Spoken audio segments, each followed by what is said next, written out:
ராகுல் காந்தி மக்களவையில பேசியிருக்காரு. அவரை பேச விடாம ஒரு அமளியும் அங்க நடந்தது. அவர் என்ன சொல்றாருன்னா, தென் மாநிலங்கள் அதே மாதிரி வடகிழக்கு மாநிலங்களோட அந்த பிரதிநிதித்துவத்தை குறைக்கிறாங்க, அவங்களோட உரிமைகளை பறிக்க பாக்குறாங்க. இதை என்னைக்குமே எதிர்கட்சிகளான நாங்கள் விடமாட்டோம். அவங்க நினைச்சா கூட இதை வந்து நிறைவேற்ற முடியாது. ஏன்னா அதுக்கான ஸ்ட்ரென்த் இல்ல, 2/3 மெஜாரிட்டி இருந்தாலும் பண்ண முடியுங்கிறதுனால அது பண்ண முடியாதுங்கிற மாதிரி அவர் அங்க வந்து பதிவு பண்ணியிருக்காரு. அதுக்கப்புறம் என்ன சொல்றாருன்னா, மோடியை வந்து டைரக்டா இது பண்ணாம ஒரு வித்தக்காரர் வந்து இருக்கிறாரு. அவர் அப்பப்போ வந்து மேஜிக் காட்டுவாரு. டீலிமிட்டேஷன் மேஜிக் இப்ப எடுத்துட்டு வந்திருக்காரு. இதுக்கு முன்னாடி டிமானிட்டைசேஷன் எல்லாம் எடுத்துட்டு வந்தாரு. பட் இப்ப என்னன்னா மக்கள் கிட்ட அவர் வந்து பிடிபட்டுட்டாரு. இதுக்கு மேல வித்த காட்ட முடியாதுங்கிற மாதிரி அவர் பேச, அது எப்படி சொல்லலாம்? ஆமா, இதெல்லாம் என்னது?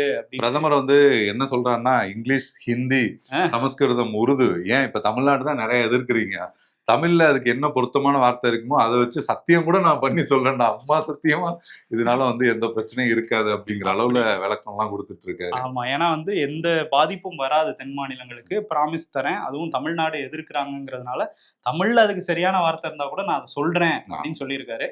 நீங்க எந்த மொழியில வேணா சொல்லுங்க, நாங்க நம்ப மாட்டோங்கிற மாதிரிதான் இங்க ரியாக்ட் பண்ணிட்டு இருக்காரு. முதல்வருமே அதை தான் சொல்லியிருக்காரு. நீங்க எப்போதுமே உங்களோட சொல் ஒண்ணு செயல் ஒண்ணாதான் இருந்திருக்கு, நீங்க வாயில சொல்றதெல்லாம் வந்து கண்டிப்பா நாங்க வந்து நம்ப முடியாது அப்படின்னு வந்து சொல்லியிருக்காரு. இந்த மசோதாவை திரும்ப பெறணும் அப்படின்னும் சொல்லியிருக்காரு.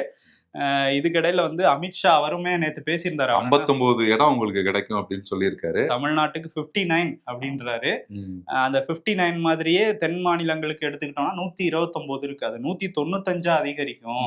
அது அந்த பிரதிநிதித்துவத்திலையும் சில புள்ளி சதவீதங்கள் வந்து சதவீதம் வந்து அதிகரிக்க தான் போகுதே தவிர அது குறையாதுங்கிற மாதிரி அவர் சொல்லியிருக்காரு. அந்த பக்கம் அப்படியே ஒரு 600 வருமா? அது போகும். அதுதான், ஏன்னா இங்க 195னா மீதி எல்லாம் அங்கதானே, அது நம்ம பாத்துக்குவோம் அப்படிங்கிற மாதிரிதான் அவங்க போய்கிட்டு இருக்கிறாங்க. சோ இந்த மசோதாவை கொண்டு வர முடியாதுன்னு தெரிஞ்சும் இந்த நேரத்துல விவாதத்துக்கு எடுத்துக்கிறாங்கன்னா இதை வச்சு ஒரு அரசியல் பண்றாங்க அப்படிங்கிறதும் எதிர்கட்சிகளோட குற்றச்சாட்டா இருக்கு.